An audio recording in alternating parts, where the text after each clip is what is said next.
Welcome to Value Through Vulnerability, a podcast dedicated to putting the human back into humanity.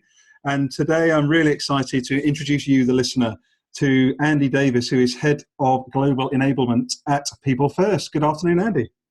Good afternoon, Gary. It's great to be with you. So, lovely to be on the podcast, and glad we could get it together eventually. No, thank you so much. Really appreciate your time. As we get going, would you mind just giving my listeners just a bit more background as to who you are, and also, Head of Global Enablement for PeopleFirst? Maybe some people do, maybe some people don't know who PeopleFirst are. So a little bit of introduction about you and also about the business as well would be great. Yeah, sure, definitely. Well, I'm a HR professional. I've been in HR for 20 odd years now. I'm kind of beginning to drop off the 20 years thing because it's starting to get to be a frightening number. Basically a long time. And, I had the immense pleasure of working in the Air Force, got to the rank of squadron leader. My whole focus there was on project management and HR. So I got to work around the globe. Whether it's implementing people policies, whether it's implementing HR systems or working with people, and just making things better for quite a lot of people and the families, which was a really cool job. And eventually got to the point of having an opportunity to leave the Air Force and go out and try something different. And I've worked in various different jobs, from working in a university, working in a council, doing some freelance work as well, and eventually landing on my feet with MHR and joining a fantastic HR consultancy team, which eventually led me into the PeopleFirst world. And that's the whole thing about where we kind of get to today. So if you want me to tell you just a little bit about the Head of Global Enablement, because it's a grandiose title, isn't it? Yeah, it's a lovely title. So yeah, do expand. That'd be great. Yeah, so I work with a brilliant piece of software called PeopleFirst. It's a HRIS platform. We can integrate to a variety of other different platforms, be it benefits, payroll, etc. We do that on a global basis. So my job is the best job in the company, although I try not to tell too many people about it. I get to work with partners and customers around the globe. So my primary job is to go out and train those partners to be able to sell and consult on PeopleFirst. And then, through a revenue share model, then, they become our partners, and we all become very successful in it. And equally in the kind of the UK aspect of it, I lead on the implementations and the early adopter program as well. And so that's about getting the feedback from people to improve the products as well. So yeah, it's a varied job. It keeps me busy, but I can honestly tell you that I get out of bed in the morning and I look forward to going to work. Wow. What more can you want, to be honest? I'd like to explore that. I'll come back to that bit with you, Andy, if I may. Sure, yeah. I'd like to go back to your Royal Air Force history, though, because I find it so fascinating. In a world, people talk about, the job for life's gone, et cetera, et cetera. Yeah, yeah. But I think it's amazing what you did, because I think you had, 9 roles over your sort of 12 years or so, I think, Andy? Yeah, I think it was a few more than that. My LinkedIn profile kind of cut short, sort of starts midway through my career. So, yeah, I had incredibly varied time in the Air Force. As I say, brilliant time. Worked all over the place, and that's one of the things that for me, I joined the Air Force for was the travel, be able to move around jobs, have a variety of jobs in a variety of locations, it's very different. There's a lot of people that kind of look at that and say, well, that wouldn't have been for me at that time of my life, and hey, we're all different. But for me, it was the right thing to do. I gained a huge amount out of it in terms of the experience in different jobs with different outcomes required. It's great. It was a great way of life. Again, it's just got to the end of my time that I wanted to go and do something different. Probably wanted a bit of stability as well. Everything moves on, doesn't it? And you said the words job for life, and it's really interesting that I think when I joined the Air Force, there was that absolute expectation amongst virtually all the people that I joined with and worked with that they would be there until the day they retired at somewhere around the 50s, 55. I don't think I was ever in that club, really. I always saw myself leaving earlier than that because I wanted to go and do something different. Again, I just praise the fact that it was a fantastic experience, and seeing that whole job for life thing across many different companies now as a consultant, and you see how that affects the workforce and what their motivations are and what their output and the productivity affects because of that thought as to whether they're entitled to a job for life, whether they're concerned about their immediate future. It's really interesting. It's fascinating in terms of being, a HR professional and somebody that studied HR, studied businesses and everything else, and you see how it works. It's quite incredible the effects that those thoughts that people have about their future actually has on the output of the business. That's really you're going right to the jugular for me here, Andy. I love that. I think it was really fascinating what you just said for me around this sort of thinking thing. Is that when I use the term job for life, I use it a little bit tongue in cheek, but what you're describing for me resonates so much because I'm someone like you that likes a new challenge, likes to grow, likes to learn new things, and I think we're all innately that way. And I think the system of a job for life was actually far more a negative thing for people's growth than positive. Yeah. Well, yeah, but you see, you say that, and I recently went and gave a Disrupt HR talk, okay, and it was all about when was the last time you did something for the first time, and it was driving at the fact of innovation and newness, okay, within the business. And what I said within that talk, and I've written it in articles as well on LinkedIn, is that I go around to businesses all the time, and I've worked with people in this field as well, where you'll speak to them about when was the last time you did something for the first time. When did you do something new? And they'll kind of look at you in a quizzical way and say, well, why do I need to do that? I just want to sit here and not be bothered for the next 10, 15 years until retirement. And that to me kind of really sends shudders through me, because I can't get my head around that. That's never been me as a person. But the amount of people that actually still expect that to be the case, and if we go back 20, 30 years, for some people, they may have actually got themselves into a job where they could see out a job to retirement and use those words. But now, actually, we live in such a fast-paced environment, in the external environment, that changes every day. Globalization, where the new markets are, where new competitors are, that really everybody in every business has a responsibility to actually look outward and be ready for change and accepting of change in order to maintain that competitive advantage. And if you as a business can't do that with your people within the business, then there's a very great chance that you're not going to survive more than a few years. It's really fascinating, isn't it? I remember seeing I think it was at Dow, some of the big companies dropped off the Dow. I think it was GE, wasn't it, a few years ago, dropped out the Dow index in the US. Exactly. Yeah. And there's some amazing GIFs or videos, rather, that keep on cropping up on things like LinkedIn and Yahoo News and all that kind of stuff every now and again. And what it does is it actually charts the top 20 companies in the world over the last 100 years, and it will show their kind of revenue growth, and it will show the likes of General Electric sort of being somewhere up in the top, and some of the oil companies, Shell and BP, and companies like that are right up at the top. And then as it kind of rolls through the years, you see these companies dropping down, and you see the big IT companies raising upwards, and then of course you get to the mid to late 90s, and you get Google and Apple enter the fray, and then of course you get into the 2000s, and all of a sudden Amazon's in there as well, and all of these traditional companies are absolutely pushed down. And that's the kind of thing that I think that's fascinating to watch, really. Yeah. And in terms of that, Andy, because I think what's interesting, we're still buying products, aren't we? We're still consuming, we're still offering services.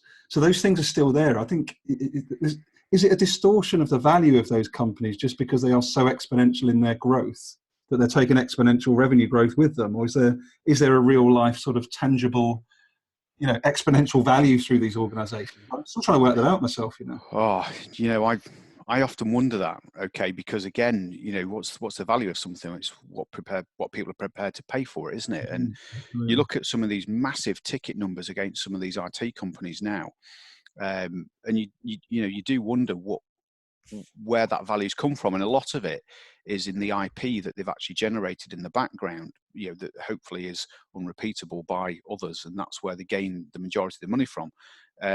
For others, it'll actually be in reputation. How do you measure reputation in pounds, shillings, and pence? It's really difficult, okay. And I look at it and think, well, actually, 100 years ago, would these companies have had such an impact at the time? Well, of course they wouldn't, because the infrastructure wasn't there for them. So they wouldn't have had a product, right?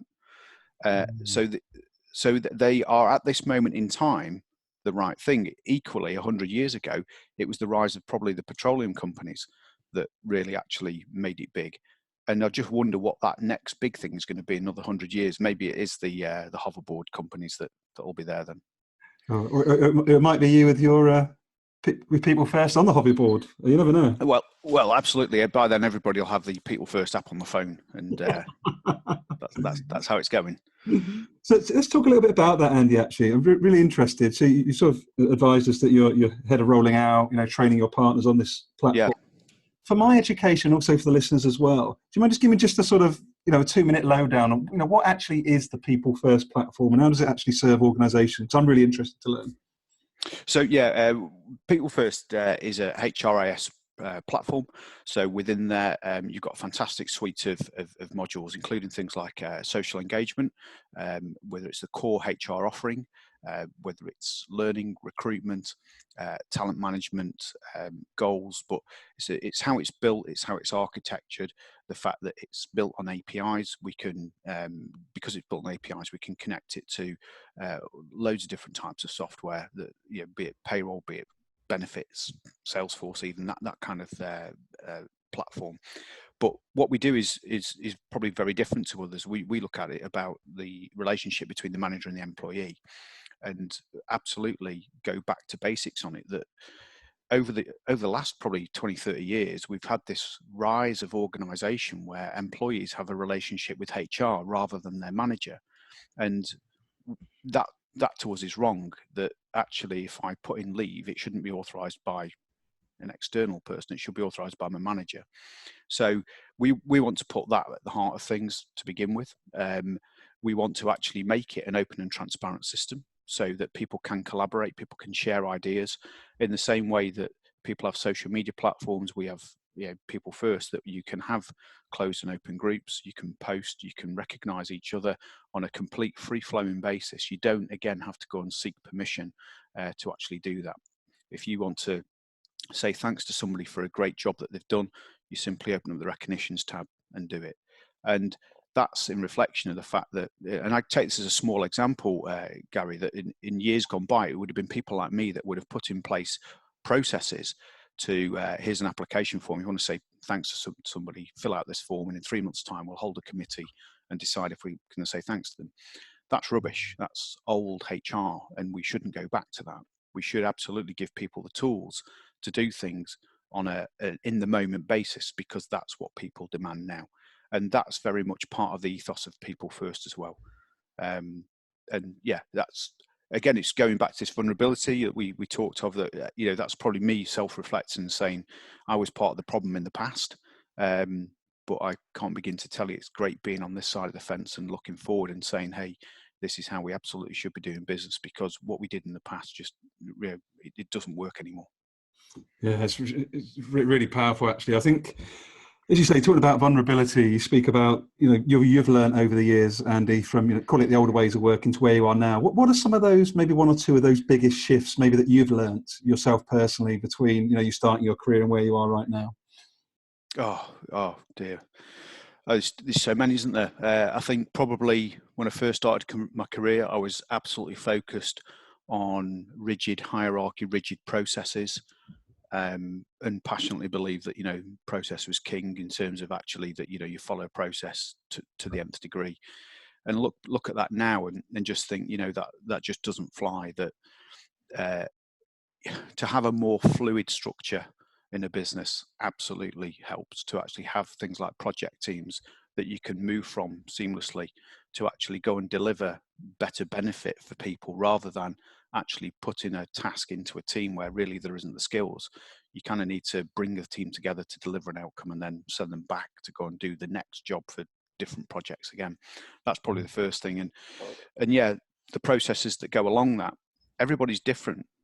Trying to take a process and force people through a process, you're going to break something, and it's either going to be the people or the process. And in my experience, we've not done very well actually looking after the people pushing through processes. So yeah, the sort of rigid hierarchy moving to more of a fluid hierarchy, and the process is not being about one size fits all. It's about actually what's the right answer, what's the right thing to do for the people. Yeah, that's really lovely. What's coming up for me, Andy, is as you spoke there, is around, you're doing this fantastic work with people, with people first. Yeah. I can see the value of it. I totally can. But I'm also sensing that moving from that old world you spoke about, that hierarchy, people are used to being, and probably feel quite safe to be in that job spec or that box that they've grown up with. How do people, in your experience, sort of become more human in themselves as a human, as they all, because as you have more transparency with a platform like yours, that could be quite scary for some people. Yeah, I think it will be for some. And again, this harks back to the notion of who's comfortable with technology, because and Gary, I'm going to go back to this, and I hope that you'll smile when I say this, but I remember sitting in the first office that I was in with a typewriter on the desk, trying to put a piece of paper in it and get it into the right box and then type the appropriate answer into it. And I'm sure that you're in that crowd as well, right? You remember that. Yeah, sure. Now, when I look now at today's workforce, and you see the people that have joined the workforce in the last 20 odd years that I've been at work, more and more people actually just have an expectancy that they come to work and the tech that they're given is not just good tech, but really good tech, decent, absolutely, cutting edge tech that they can do their job on. Because we all know that one of the most demotivating factors for anybody at work is when you don't actually have the tools to do your job. Mm-hmm. And these days, if like my job relies on me having a phone and a laptop that work absolutely. There's no question about it. And for a company now, if you can't provide that to somebody, then they're now turned off. Whereas 25 years ago, that was a different experience. That wasn't the case then, was it? It wasn't such a major factor for most people. Whereas now, virtually every job that you go to, you're relying on the piece of tech that you use. Even if it's just the swipe card system when you get into work, you're relying on it actually working. And in terms of, I'm really intrigued. I'm using this podcast, Andy, openly as education for me as much as anything. No, it's good. Don't worry, it's good. It's good for everyone. It's beneficial to the listener as well. So, if you were looking at the sort of unique selling points of the PeopleFirst platform, what is it that, if I was coming into you as a potential buyer of your system, because what would you be saying to me are the real benefits that you'd be able to sort of yield fairly quickly for me? First of all, it's the speed of implementation, the fact that we can get this thing in within a couple of days up and working quite happily. Oh, wow. Okay. And part of that is because when we actually design and build the system, we've been in this business for, as a company for 30 odd years. John Mills has done an amazing job actually building a company and having all this experience and these amazing people that I work with. So we're not new to this game. So the point is that we actually understand, and we know at a current level, a cutting edge level, what it is that people actually want in a system. So we actually build that into a system. So rather than having to build all the roles, the workflows, all the different security, we actually ship that as a norm. So that's why I go back to this bit of the speed of implementation. Those two things together enable a company to get up and rolling really quickly. But all of this is available on an app. So on my phone, I can quickly download an app. I can start using a chatbot, whether I can hook it up to my Outlook calendar. I can get a daily briefing about what I've got on in the day. I can book my leave through it. I can talk into it and book my leave. I can set myself as, not to be disturbed. So it'll screen my emails, or it'll send through the VIP emails to me. And that's all through a chatbot. And I can expand out that chatbot as much as I want. But I can also toggle between that and the actual product on my phone within the same app. So all of a sudden, I've got this really powerful being in my hand, and I can do this 24/7. I can book my leave when I'm sat in the travel agent or sat on the sofa on a Saturday night trying to book a holiday. I can do absolutely all of that without having to be on site, on this company's Wi-Fi, on the company's laptop. Now that for most people is game changing. That's amazing. What I'm also sensing is that there's been, rightly or wrongly, a lot of challenge that trying to move HR away from more administrative functions into something more higher value or strategic. It sounds to me that PeopleFirst is absolutely a key enabler to help those people step up, Andy. Yeah, and we again drive ourselves about this whole thing of the future of work, the future of HR. How do we make this better for people? And we talk about this whole thing of stripping out the transactional nature of HR and things like the chatbot. Giving people ownership of their own data. Just a really simple thing that if I move house this weekend, I, Andy Davies, should go and change my address, not send an email or fill out a form to get somebody in HR to do it. Again, that's what we did 20 years ago. That we absolutely can't be doing that anymore because it's not right. So we do that again through the app, and we also try to then give people a bit more power for themselves. So one of the features that we can do through the chatbot is we can have actually an assessment of how we're doing, our sentiment analysis. So at the end of the day, I can get some pictures come up on my phone. Would you like to take your daily briefing? And I can say, yes, let's do it now. And on the pictures, I can select that I was energized, I was engaged, and I felt supported. And what that's going to do is that's going to take the elements of that. It's going to take some elements about my skills from within the system as well. And it's going to bring it together into a flow graph. And it's going to chart for me, not to be able to see by anybody else, just for me, where I am in terms of flow. So how am I feeling? Am I in the flow at work? And is that working for me? God, and this is literally, so it's a day, let's say almost pulse checks, basically. It's, do you know what? I'm even going to say it's better than that, okay? Because a pulse check, it still requires somebody to then crunch the outcomes, doesn't it? And actually they go away and say to the business, okay, yeah, 200 people did the pulse survey and 62% thought that, the parking on the North car park wasn't very good and we need a shuttle service. That still requires that analysis, and it's still corporate wide, whereas this is about me as a person. And this is what makes it really cool that, this whole flow thing, Csikszentmihalyi, and I hope I've pronounced that right, wrote this fantastic book called Flow. And it's the classic words, How to Achieve Happiness. And maybe we can post a link to that in your podcast narrative at the bottom.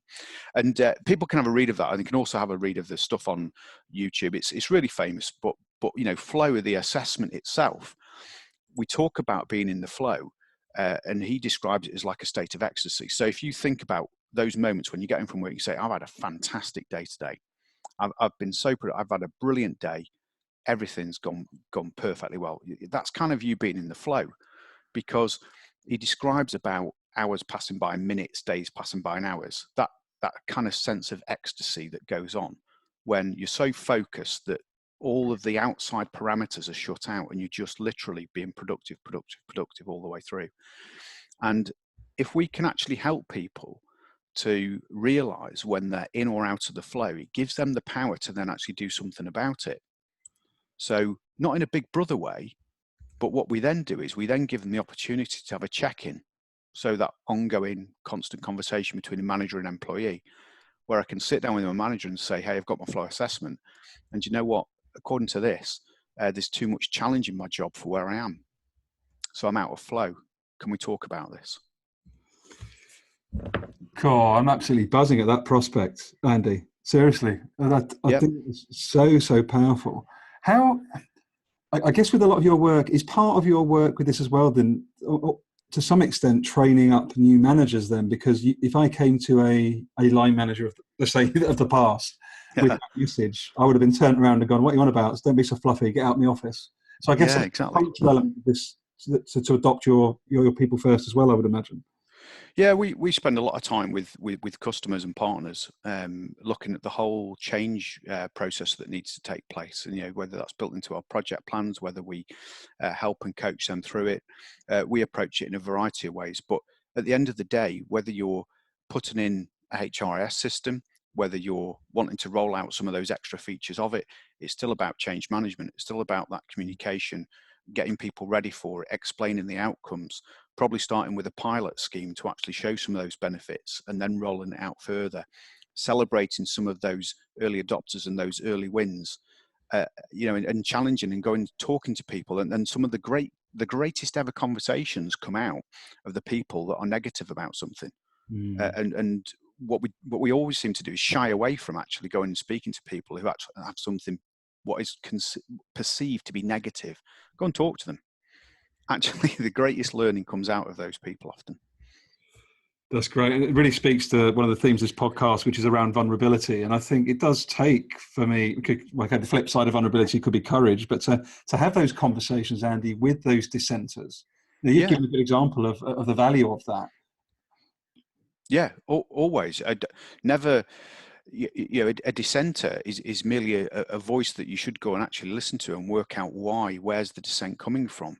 Part of the problem is that the majority of people sit there in silence, and if you're sitting there in silence, one of two things is going on. Either you're silent because you're in agreement with it anyway, or you're silent because you don't want to speak up. Well, I'd far rather go and speak to somebody that's prepared to talk about why they disagree, and we should be doing that. We should be doing that whatever project we're working on, not simply shutting people down. Go and talk to them. You'll learn something. Oh, that's really powerful messaging, Andy. I had Amy Edmondson from Harvard Business School on episode 29 of this podcast talking about psychological safety.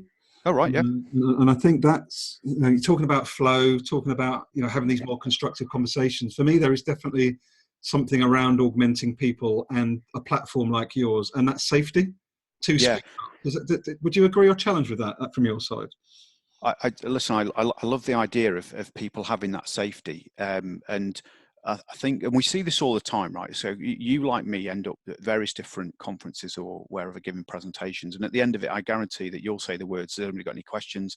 And 3 or 4 people will bravely ask a question on the microphone, and as soon as you finish, as soon as you stepped off the stage, and the same with me, I'll get another 10 people actually come up and ask a question that they really wanted to ask, but weren't going to do it in front of everyone.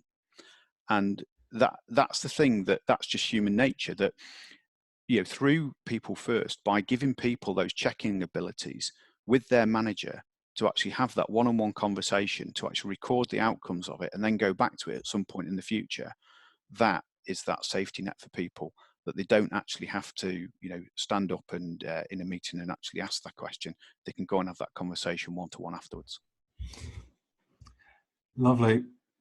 I was reading a really cool article of yours that you posted quite a short while ago, and around In Search of Excellence, following Tom Peters' book previously. I'm just really fascinating article. I'll make sure I post a copy of that, a link to that as well in the show notes of this podcast.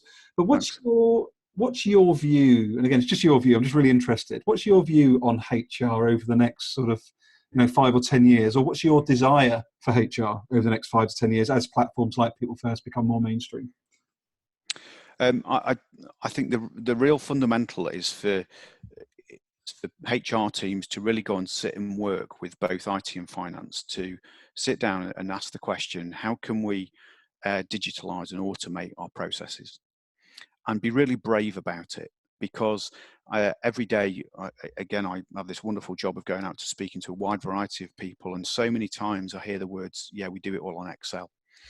And there's so many occasions where, with a little bit of research, a little bit of investment, which actually will provide the savings to more than cover the investment, people can actually go out and automate and digitalize their processes. And it's not only about the result that delivers for the HR team, but it's actually about the service that is then delivered to the customers by actually doing that. And I'd absolutely encourage HR teams to go out and be brave about that. And even if you're under the cosh of financial restrictions, still go out and do the research, because go and look at the ROI. That will probably actually provide you the business case to then actually go out and still spend some money, because you'll still benefit from it in the longer term, especially if you start looking at your own retention rates as well. Such great advice. It's something that keeps coming back to me, Andy, as I have these conversations, particularly the last month or so, is we're so often looking, I understand the ROI is an important metric, certainly for financial people, but I still question whether at times as businesses we're thinking about the opportunity cost of not tapping into those people. What are we not getting from people they're already paying salaries to, because they're not seen, or they're not heard, or they're too afraid to speak up? Yeah, that's absolutely part of it as well. It's probably a bit more difficult to even quantify that. It's really difficult to quantify an ROI at times. The opportunity cost, yeah, I mean that would be down to actually people to say what it would be like in the future if they did have this sort of thing, wouldn't it?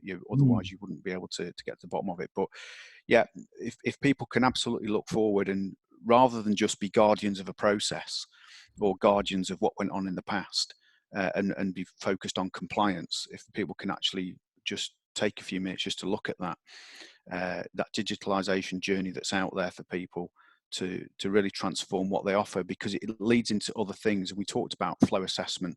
That's the kind of thing that you wouldn't be able to do if you didn't actually have some sort of IT provision in place. You'd never get to that.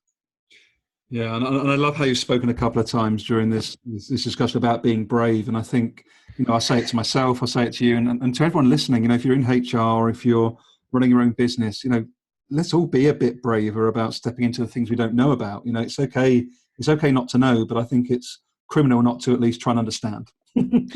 Yeah, absolutely. And hopefully people can listen to something like this and actually want to actually go and find out a bit more information.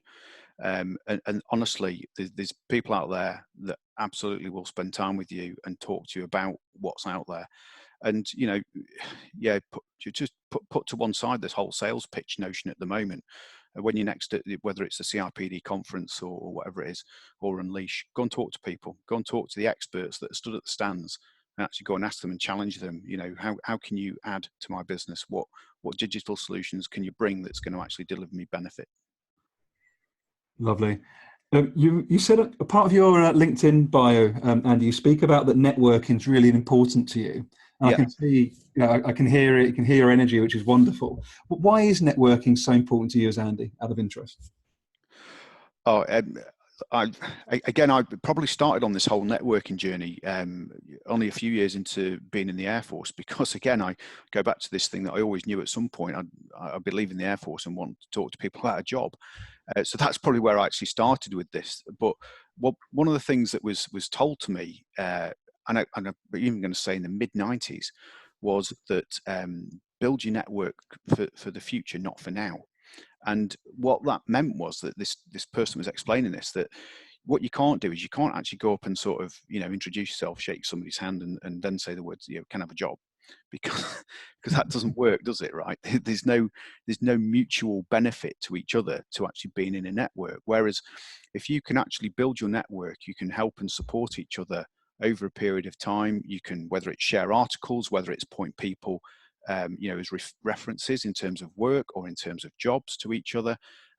Over time, you hopefully build a profile, you build some confidence in people as well, and that when actually you do go and ask for help, whatever help that might look like, that actually more people are able to come back to you and help out with that. So yeah, it's about that paying it forward, Gary, that probably that you're invested in as well, in doing these podcasts, that you could reach out to a range of your network at any point and say, I've got this question, I need this help, I'm trying to help this person find a job, can anybody in my network provide a bit of assistance? You'll get a far stronger response than actually just literally cold calling people. That's so lovely. Thanks for articulating it that way. I think it's wonderful, and I think we're both in sales, but we're also big relationship builders, Andy. And I just think I'd really recommend and assert to anybody that's listening that may find it a bit more icky or maybe feel a bit less confident with networking. Start with Twitter, or just start with LinkedIn. People are willing. I found people are so willing to help, but as you said, they are, with an open mind and an open heart, and not to want something. And I think it just transforms the experience. Yeah, absolutely. And for all of us, reaching out to people shouldn't start with the words, would you like to buy my product? It's not about that. It's absolutely not. But you're dead right. That the times that I've actually contacted people or posted something for assistance, the amount of times and the response that you get back is tremendous. It's not one or two people. It's a great response. So yeah, and if people want to start by connecting with me or you, I'm sure that'd be fantastic. And then hopefully we can help others build their networks as well. No, awesome. Well, as we start to wrap up, Andy, what are those details for people? What's the best way for people listening to us to reach out to you, to connect with you and learn a bit more about you personally and PeopleFirst? So I go on LinkedIn and Twitter every day. If anybody wants to find me on Twitter at Mustard1973, you'll find me on there, and on LinkedIn you'll find me just by having a Google of Andy Davies. But yeah, please reach out to me on there if you want to find out a bit more about PeopleFirst. Our website is people-first.com, and again, you'll find the articles that I've posted and some of the general posts that I put on both of those accounts. You'll find linked into PeopleFirst. That's amazing. And look, just one more random question, Andy. You've been absolutely enjoying this afternoon. Who or what is inspiring you the most right now? And it could be anything. Just really intrigued. Who or what? I think I'll answer both. Okay, the what for me that's inspiring me and makes me really look closely is actually the drive to have electric cars, because I actually think the technology that's going to go into that to solve a global problem is actually going to, well, first of all, it will affect all of us, but I actually think, very much like the space race, I look forward to the what comes out of it. What's the side benefits of this whole electric, how do we get batteries that do more than 200 miles? Because that's people's concern. So yeah, the what is the whole electric vehicle thing. It might be a bit random, but it's a random question. And the who, there's a whole variety of people in the world that I love following, whether it's HR people like Dave Ulrich, who just day after day just still comes out with some gems of information. I still think that there's a lot of people out there with some amazing HR information that is still yet to be shared. So for me, I'm still looking out for the next person. What a wonderful, wonderful message. Well, Andy, you've been an absolute joy. Thank you so much for spending the time, and I look forward to speaking to you again soon. Gary, can't wait. Thanks very much for your time. Take care. Bye-bye. Bye-bye.